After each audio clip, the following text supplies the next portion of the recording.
ಪಶ್ಚಿಮ ಘಟ್ಟದಲ್ಲಿ ಸಕ್ರಿಯ ಇದ್ದ 6 ಜನ ಕರ್ನಾಟಕದ ನಕ್ಸಲರು ಈಗ ಶರಣಾಗತಿಗೆ ಮುಂದಾಗಿರುವಂಥ, ಅದರಲ್ಲಿ ಚಿಕ್ಕಮಗಳೂರಿನ ವನಜಾಕ್ಷಿಯು ಕೂಡ ಇವರು ಕೂಡ ಹಲವು ವರ್ಷದ ಭೂಗತರಾಗಿದ್ದರು. ಈಗ ಅವರು ಜಿಲ್ಲಾಡಳಿತ ಮುಂದೆ ಶರಣಾಗತಿಗೆ ಮುಂದಾಗಿದ್ದು, ಅವರ ಸಂಬಂಧಿಕರು ಮತ್ತು ಹಾಗೂ ಸೋದರರು ಈಗ ಬಂದಿರುವಂಥದ್ದು. ಅವರನ್ನು ಮಾತಾಡ್ಸೋಣ. ಅವರು ಯಾವಾಗ ಭೂಗತರಾಗಿದ್ದರು ಮತ್ತು ಅವರ ಸಂಪರ್ಕದಲ್ಲಿ ಇದ್ರ ಅನ್ನೋದನ್ನು. ಸರ್, ಈಗ ವನಜಾಕ್ಷಿಯವರು ಯಾವಾಗ ಭೂಗತ ಆಗಿದ್ರು ಸರ್, ಮತ್ತು ಯಾವ ಹೋರಾಟದ ಮೂಲಕ ಅವರು ನೀವು ಮನೆ ಬಿಟ್ಟು ಹೋಗಿದ್ರು ಸರ್? ಮೊದಲನೇ ಹಂತದಲ್ಲಿ ಅದು ಕುದುರೆಮುಖ ರಾಷ್ಟ್ರೀಯ ಉದ್ಯಾನವನ ಹೋರಾಟ ಇರುವಂಥ ಸಂದರ್ಭದಲ್ಲಿ ಇವರು ಹೋರಾಟಗಳಲ್ಲಿ ಭಾಗಿಯಾಗಿರುತ್ತಂಥದ್ದು. ಭಾಗಿಯಾಗಿ ತದನಂತರದಲ್ಲಿ ಅವರು ಭೂಗತರಾಗಿರೋಂಥ ವಿಚಾರ ಸರ್. ಅಂದರೆ ಸರ್, ನೀವು ಮನೆಯಲ್ಲಿ ಎಷ್ಟು ಜನ ಇದ್ದೀರಿ? ಅಣ್ಣ ತಮ್ಮದಿರು ಎಷ್ಟು ಜನ? ಒಟ್ಟಿಗೆ 8 ಜನ ಅಣ್ಣ ತಮ್ಮದಿರು,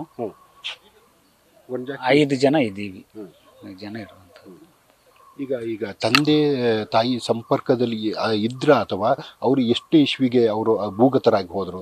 ಹೋರಾಟ ಚಳುವಳಿ ಹೇಗೆ ಪ್ರಾರಂಭ ಮಾಡಿದ್ರು ಅವರು? ತಂದೆ ಇವರು ಮನೇಲಿ ಇರುವಂಥ ಸಂದರ್ಭ, ಭೂಗತರಾಗ್ಬೇಕಾದ್ರೆ ಮೊದಲೇ ತಂದೆ ತೀರೋಗಿರೋಂಥದ್ದು. ತಾಯಿ ತೀರೋಂಥ ಸಂದರ್ಭದಲ್ಲಿ ಅವ್ರ ಮನೇಲಿ ಇರಲಿಲ್ಲ.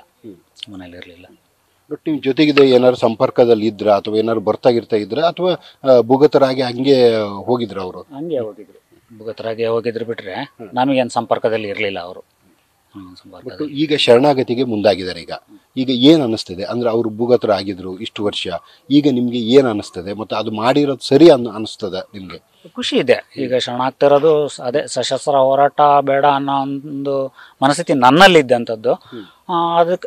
ಅದಕ್ಕೆ ಈಗ ಸೂಕ್ತ ಸಮಯ ಬಂದಿದೆ. ಅದನ್ನು ಈಗ ಬಿಟ್ಟು ತ್ಯಜಿಸಿ ಈಗೇನು ಮಾಮೂಲಿ ಹೋರಾಟದಂಗೆ ಹೋರಾಟ ಮಾಡ್ತೀವಿ ಅಂತ ಹೇಳ್ತಿದ್ದಾರೆ. ಅದ್ರ ಬಗ್ಗೆ ಖುಷಿ ಇದೆ, ನನಗೂ ಒಳ್ಳೆಯದು ಅನ್ನಿಸ್ತಾ ಇದೆ ಅದು. ಮತ್ತು ಈ ಶರಣಾಗತಿಗೆ ಮುಂಚೆ ಏನಾದ್ರು ನಿಮ್ಮ ಹತ್ರ ಏನಾರು ಮಾತುಕತೆ ಆ ಥರ ಏನಾದ್ರು ಮಾಡಿದ್ರೆ? ಏನಾರು ಸಂಪರ್ಕದಲ್ಲಿ ಯಾರು ಬಂದಿದ್ರ? ನಾವು ಪ್ರಯತ್ನದಲ್ಲಿ ಇದ್ವಿ, ಬಟ್ ನಮಗೆ ಸಂಪರ್ಕ ಸಿಕ್ಕಿರಲಿಲ್ಲ. ಅಂದರೆ ಎಷ್ಟು ವರ್ಷ ಆಯಿತು ಅವರು ಮನೆ ಬಿಟ್ಟು? ಎಷ್ಟು ವರ್ಷ ಆಯಿತು ಸರ್ ಅವರು? 20 ವರ್ಷ ಆಗಿದೆ ಸರ್. 20 ವರ್ಷ ಆಗಿದೆ ಮನೆ ಬಿಟ್ಟು. ಬಟ್ ಈಗ ತಂದೆ ತಾಯಿ ಎಲ್ಲ ಇದ್ದಾರೆ? ಎಲ್ಲ ತಿರುಗಿದ್ರೆ ಇಲ್ಲ, ತಂದೆ ತಾಯಿ ಇಲ್ಲ.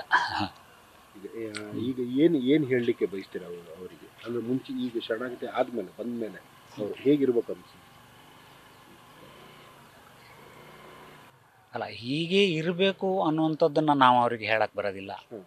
ಅವ್ರೇನು ಈಗ ಆಲ್ರೆಡಿ ಸ್ಟೇಟ್ಮೆಂಟ್ ಕೊಟ್ಟಾಗಿದೆ, ನಾವು ಈ ರೀತಿ ಇರ್ತೀವಿ ಅಂತೇಳಿ. ಅದು ಅವ್ರದ್ದೇನು ಸ್ಟೇಟ್ಮೆಂಟ್ ಇದೆಯೋ ಅದು ನಮಗೆ ಖುಷಿ ಇದೆ.